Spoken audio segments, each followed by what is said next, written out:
અંકલેશ્વર તાલુકાના અંદાડા ગામની સીમમાં ભરૂચ એસઓજી પોલીસે એક ખેતરમાંથી 52 નંગ ગાંજાના છોડ સાથે એક ખેતર માલિકની ધરપકડ કરી છે.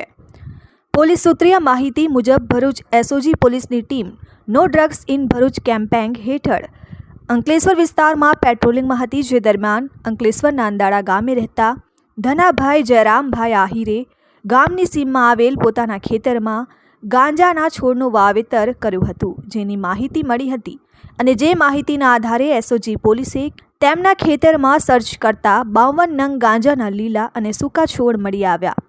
પોલીસે ખેતર માલિક ધનાભાઈ આહિરની ધરપકડ કરી ₹3,96,000ની કિંમતનો 39.650 કિલોગ્રામ ગાંજાના છોડનો કબજો કરી ધના આહિર વિરુદ્ધ અંકલેશ્વર શહેર બી ડિવિઝન પોલીસ મથકે NDPS એક્ટ હેઠળ ગુનો દાખલ કરી વધુ તપાસ હાથ ધરી છે.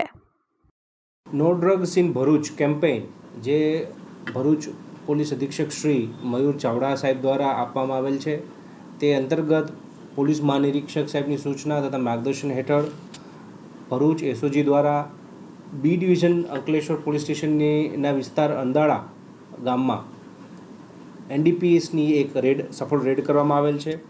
જે અંતર્ગત વનસ્પતિજન્ય ગાંજો લગભગ 39 ગ્રામ 650 જેટલો મુદ્દામાલ કે જેની કિંમત લગભગ થાય છે 3,96,000 જેવી, તે જપ્ત કરવામાં આવ્યો છે. આરોપીને અટક કરવામાં આવી છે અને એક ખૂબ મોટી સફળતા આમાં ભરૂચ એસઓજીને મળેલ છે. Dharmesh Patel, RN news, Ankleshwar.